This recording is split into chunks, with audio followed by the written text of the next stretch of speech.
The answer is complicated. I am not going to lie. My recommendation to you is that you get a pencil and paper and keep the CDC guidelines handy online as well. We're going to break this up into two parts, okay? First group is what to do for people who are fully vaccinated and boosted and all taken care of, if you're all buttoned up. And then what to do if you are not fully vaccinated, because those are the two main groups, okay? So let's start with the easy peasy section.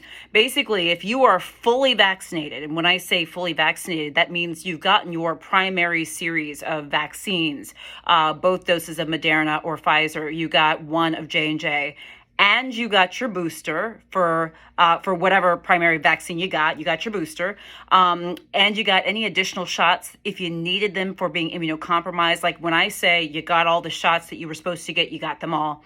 Kids ages 5 to 17, they got their primary series, or if you had confirmed COVID within the last 90 days, what I'm about to say now applies to you all. This is what you all do if you are exposed to somebody with COVID.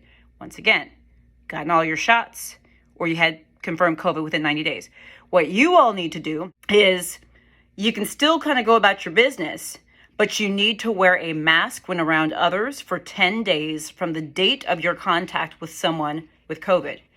See, the good thing about being vaccinated is that you don't have to sit things out. You don't have to sit at home for 5 days, which I'll get to with the other group, because you've gotten your shots. It's one of the awesome things about it.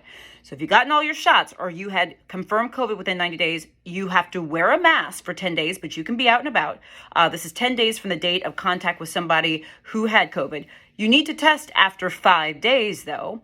If you test positive or you get symptoms, you then need to follow the isolation protocol that the CDC has. We quarantine when we've been exposed to somebody with COVID or an infectious illness. We isolate when we have that illness ourselves and trying to separate ourselves. Let's now go to those of you who have not gotten all your shots, okay?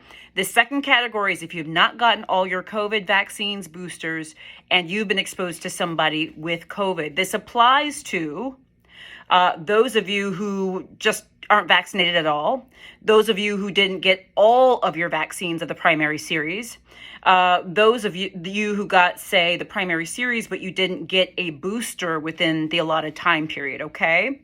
So if you fall into that category, you actually have to do something a little different, okay? You're going to have to quarantine yourself. You're going to need to stay home for 5 days since when you got exposed. And you'll also need to wear a mask at home. This is actually important because you don't want to expose people at home, all right?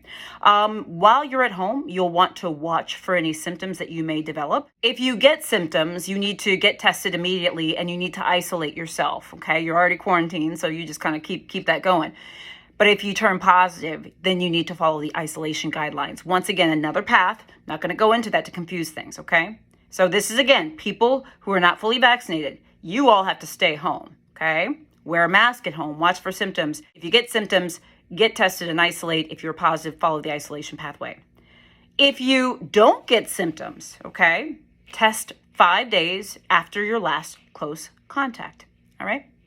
If the test is positive, then you isolate for 5 days from the test and follow the isolation guidelines. If you test negative at that time, you can leave your house, but you need to mask until a total of 10 days. Okay. If you can't get a test, you can leave your home after 5 days if you have no symptoms and you need to wear a mask for 10 days. All right. Told you it wasn't easy peasy, and it's not even easy peasy for me. That's why I've got bundles of notes, and this is why when I'm counseling patients, I don't do this from memory. I don't think it's smart to, at least for me. I pull up the CDC guidelines and I go through it, but that's why we're talking about it here, is to give you a primer, a heads up of what it is. I'm not expecting you to remember all this, but I'm expecting you to know, oh, there's something involved in this. Let me check with my doctor and have them walk me through it. Let me go to the CDC and figure this out. Let me watch Dr. Jen's video again and read the CDC and I'll figure it out. Remember, the CDC guidelines have a little bit more detail than what I've listed here. I've listed the bare bones just to make sure that it's as clear and succinct as possible, because it can sometimes be hard when you're listening to this stuff and not seeing it visually, right? So I just wanted to let you know, once again, if you're fully vaccinated, it's a lot simpler, okay? If you are not fully vaccinated, it's a lot more complicated. Those are the two buckets. You go to the CDC for guidance. Let me know what you think. Let me know what your thoughts are about this. And let me know if you've recently been in quarantine, what's been going on in your life. I definitely want to know. Write in the comments. I'm Dr. Jen Caudle, practicing family physician, on-air health expert, and video creator. I do daily health videos. Join my group called I Got the COVID Vaccine. Also, consider joining my group, Dr. Jen Superstars. For those of you who send stars, I respond to you personally. Thank you so much in advance. And for those of you on YouTube, thank you so much for subscribing and clicking the little bell for updates. Guys, I'll see you soon.